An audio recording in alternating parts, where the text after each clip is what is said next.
Welcome to the Liminal Open Codex.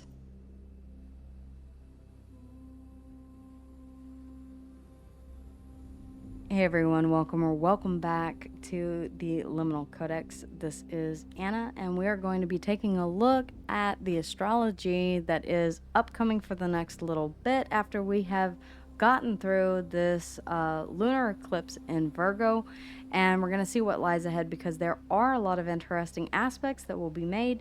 I will be using the Moonwash Tarot, and I will also be pulling from the Heavenly Bodies astrology, and I will explain in depth. Of course, you know that I will have to pause, and we'll take a look at the transits that are mentioned here that come out in the cards, and explain exactly what is going on. So give me just a minute. Ladies, if you would. Thank you. Okay. All right, we have fixed signs: Aquarius, Leo, Taurus, and Scorpio. Stability, persistence, loyalty, and dependability. Capricorn energy. Okay, interesting. Scorpio, Capricorn, Aquarius. I'm getting those specifically. Ambition, realism, and methodical steps. Okay, and one more. Let's see if anything else is coming through. Whoa. Okay, we have Pisces and Uranus. Okay, we are just exiting Pisces season, which I am taking to mean, intimacy, intuition, and compassion. We've been kind of under the spell of Pisces in a lot of different ways with Neptune, with Jupiter. We've been in Pisces season. We have a whole host of planets that are in Pisces at this very moment. It's a very watery energy, and sometimes think about navigating through water. Like whenever you're in the pool and you're trying to walk underneath the water, not swim, but walk underneath the water, and it's just like you're kind of trudging through quicksand. It kind of feels like that's where we've been. Things have been a little bit foggy and a little bit blurry. We also have Uranus, which, interestingly enough, radical changes. The first house, so the house of self, the first house, individuality, self-image, and your approach to life. Whatever your sun sign is, all right, Aquarius, Leo, Taurus, Scorpio, Virgo, Capricorn, Pisces, Aries, Taurus, Gemini, Cancer, Leo, all of those signs, it does not matter. It's about talking about what is in your first house. Get to know your chart, okay, guys? All right, I will be right back. And we are seeing Uranus that is stationing direct, so I will be going into that as well. Ooh, intimacy, intuition, compassion, ambition, realism, methodical steps, stability, persistence, loyalty, and dependability. This is telling me almost you want something that you can count on, that you trust your intuition on, that you have compassion or that has compassion with you. Ambition, realism, and methodical steps. Capricorn is the devil, and we oftentimes associate the devil with something toxic. And I always try and give the alternate, which is Capricorn energy, which is about ambition. Being dedicated can also be the devil. Methodical steps, not stopping until the job is done. I choose to chain myself to this until my mission is complete. Okay? Uranus, ruling Aries and Aquarius. Okay, give me just 1 second and I will be right back. I'm going to take a look at the transits and then we will get into the reading. Okay, guys, so let me take a look at Star Wheel really quickly. So, notable aspects. The new moon in Pisces will be on March 18th. Yes, March 18th. So, Pisces, what is it that we are going to manifest in regards to, or call in, or work toward on the new moon that involves intimacy, intuition, and compassion? We also have, where is, okay, Venus is entering into Taurus. So we have Taurus here with the fixed signs, stability, persistence, loyalty, and dependability. Venus is very at home in Taurus. It rules Taurus. Taurus and Libra in energy. It's about knowing your worth and your value. We also had last month, so I'm going to back up just a little bit. It's already been seeded, but it's very this was in February. Saturn enters Aries. Where is... I could have sworn that there was something to do with Uranus. Oh, Mars enters into Pisces. That is on actually the day that I am a couple of days before I am filming this.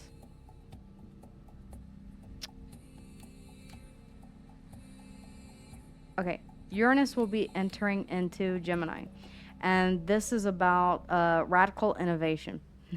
Well, we're looking a little far out because this is actually in April, but we may already start feeling the rumblings of this in late March.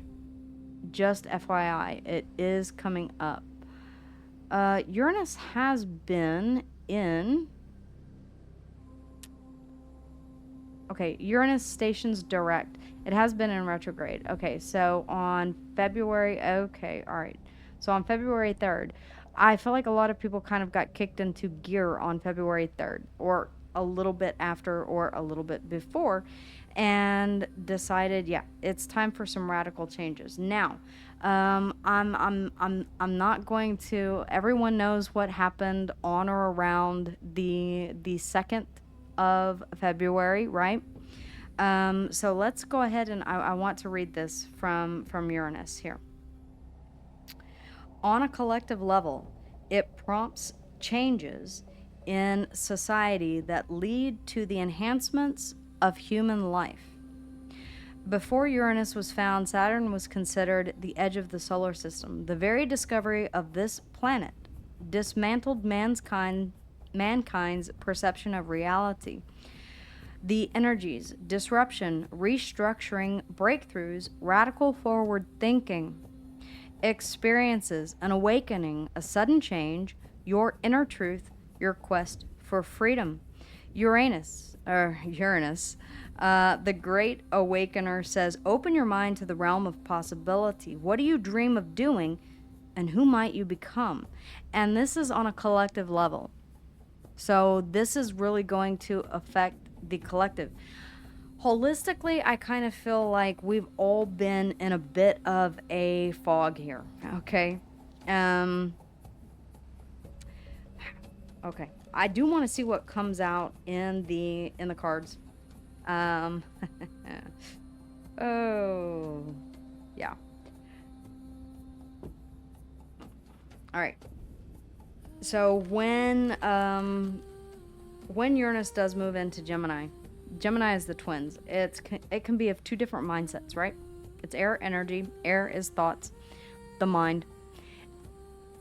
It can be about looking at radical solutions, radical changes, right?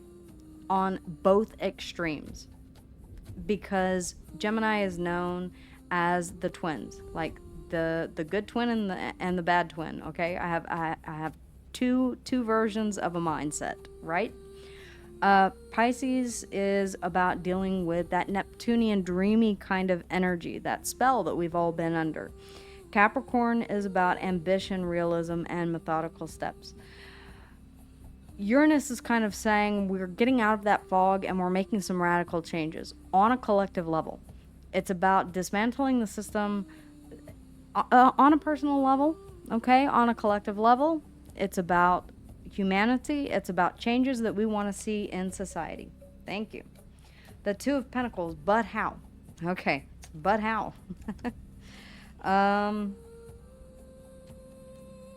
The Ace of Cups, Cancer, Scorpio, and Pisces. The Two of Pentacles. Where does my heart beat now? Temperance. I feel like there is a bit of, okay, so temperance is Sagittarian energy. This is about alchemy. It's about blending two different elements together. It is about passion, rage, emotion, courage, and water, empathy, compassion, right? Piscean energy. I feel like we are going to have to decide how best to enter into this situation of change, radical change within ourselves and within the collective. I feel like within the self, this is about really going ahead and saying, what is the most stable option? How can I get there? What emotions am I dealing with right now, and how can I bring those together with the change that I want to create, the passion that I want to, through the passion that I want to follow. Well, the King of Swords, through intelligence, through really kind of, he uses that sword to cut through the fog. That is the sword of truth.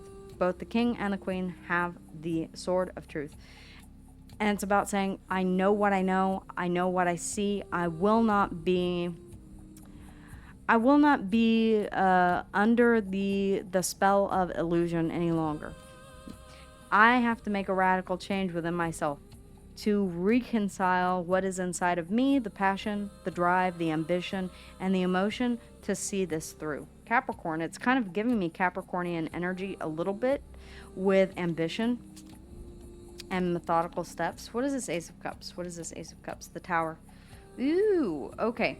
It's about, okay, dismantling or allowing the tower to fall whenever it comes. Okay, this is the sublimation of the ego in Jungian terms. It's about saying, where have I been giving my emotion to that was not stable? Where I have to accept that maybe I was, ooh, my ear is really, really ringing. I have to admit that my heart, my emotion, was going to a place that was undeserving, the tower here. Maybe it was to an emotion inside of myself that was not a healthy emotion, that needed to come crumbling down. The tower, Scorpio and Aries energy, is Plutonic energy. This is about saying, this is fated and destined. It is bound to put me on a different course, right? Radical change. Uranus. Let's go ahead and see here. What is the blockage? The Eight of Wands, getting started. Okay, that makes sense. Especially whenever you're in this, the Two of Pentacles is a bit of a deceptive card, because I can say it's having many different plates in the air. It's about juggling many different things. I can say that it is about stalling for time. As the waves in the back of the card get larger and larger and larger, it's like, eventually I'm going to have to make a decision. Eventually I'm going to have to shit or get off the pot. Or I'm going to be swamped by this wall of water that is coming on shore, right? So what does this mean? Radical acceptance, right? I have to accept that I need to see through, I need to see a way to blend both passion and emotion in a healthy way, right? I need to temper either my emotion or my rage, anger, passion, whatever wand energy means to you. We have the Ace of Cups here, and I see, and I see that the Tower here is associated with that overflowing cup of emotion. Maybe it is the fact that you have been giving your emotion to something that was unstable. Now we have to figure out logically how best to balance that. It may take a little time. You can sit here in the Two of Pentacles forever. There is an infinity loop that hooks the two of those pentacles together. That could be a never-ending juggling going on. Just as the Two of Wands, you can forever stay in that period of needing to make a decision. No decision is a decision. It means that if nothing changes, nothing changes. And if you're okay with that, then don't change a thing. But if you do want to see forward movement, the Eight of Wands here, after this period of pause, I do feel like you're going to need a plan. And right now, that seems to be a bit of a blockage. Okay, so let's go ahead and take a look at the Eight of Wands and why that is a blockage. Stability, persistence, the Queen of Pentacles. You may be in the process of nurturing your own stability before you make a judgment call, before you make a decision on this. Okay. Yeah, I get why. All right, Piscean energy underneath the bottom of the deck, the moon, Cancer and Piscean energy. This is really about saying, I don't have all of the answers, or I've been under a spell, or I can't see clearly. Again, remember about that trying to walk underwater. That's what the moon is like. It's like, I'm trying to see through the fog. I'm trying to wade through the mud, but I can't really see where I'm going. It's about also integrating both the shadow and the light, the anima and the animus, the domestic wolf or the domestic dog, and the wild wolf or coyote that is pictured here. It says as long as you stay, the Piscean creature that is crawling out of the water is the undeveloped self. I know I'm getting a little bit deep, but it is the undeveloped self. It is saying, okay, I have to, as a simple creature, just stay to the path. It seems very simple, right? Just stay to the path. As long as I don't stray outside of these two columns, I will be fine. The mountains in the distance are assured success.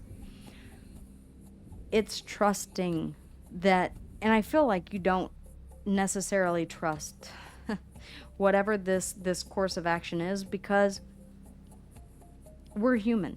And especially if you've already invested in something here, you may need to get your confidence back in order to take active action and make this decision, right?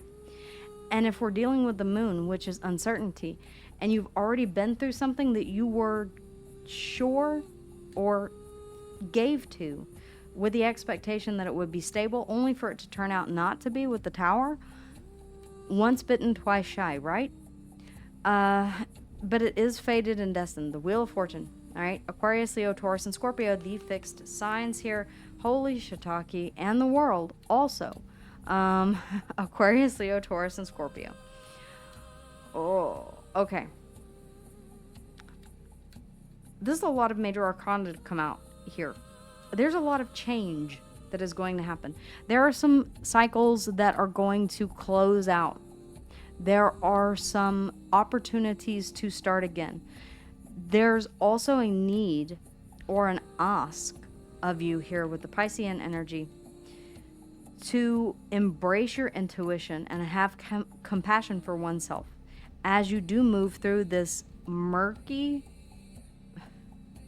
period of change. This is serious change, possibly on a collective level. Okay, I'm not ruling that out. Okay, guys? The Wheel of Fortune can also mean fate and destiny, the same way that the Tower is fated. Temperance here is Archangel Michael. This is letting you know that this is divinely guided. All things happen for a reason, even if we cannot quantify or make sense of it here with the King of Swords. I feel like this will all be made clear in time. Judgment could be about you gaining clarity, about you seeing the truth, having a spiritual awakening of what you've been, what is stable that needs nurturing in your life. And it could be something simple. It could be a new routine. It could be better self-care. It could be better mental health. Whatever that is, I feel like it helps you to overcome whatever challenges that you've been having here underneath the bottom of the deck and the subconscious energies in the fears. I want change. I do want to close this out, but I don't know how to. I do want to release this. I do want clarity. I do want a wake-up call from the universe. I feel like you're going to get that. Have ambition. Okay? The fixed signs, yeah, stability, persistence, loyalty, and dependability, but it does also mean change here with the world and the Wheel of Fortune, which is interesting that these are all represented by fixed signs that typically dislike change. right? But we have to embrace the unknown in order to change. And for some of us, that could be very, very difficult. Remember, we have Uranus here. Radically change.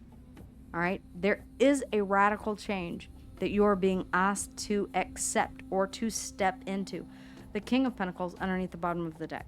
You will master the stability of this. This feels like training wheels.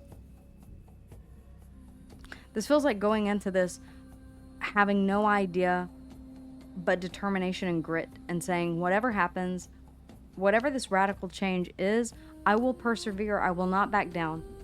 I will adapt and overcome. I will continue to move forward. I will continue to nurture what is stable. I will continue to listen to my intuition, to trust divine guidance, and to watch for the universe to give me clarity, judgment, hear that call, and by that I mean C-A-U-L, call, from above, okay? This could come in dreams, this could be a spiritual awakening, this could be an aha moment. It's like a revelation. At last I see, right? We have Scorpionic energy. We have Scorpio and Aries here. We have Temperance, Sagittarian energy, Cancer and Piscean energy in the moon, the wheel, Aquarius, Leo, Taurus, and Scorpio also here in the world as well. We have Uranus ruling Aries and Aquarius. This is the Fool. This is the leap of faith, radical change. It's saying, I am going to run to the edge of that cliff and jump off. This is radical change. And it's we're seeing it right now in Taurus, which is very stable. But I feel like this is saying, hold on to your pants, because that radical change is about to go this way and this way with Gemini of two minds. Maybe I need to redirect, right?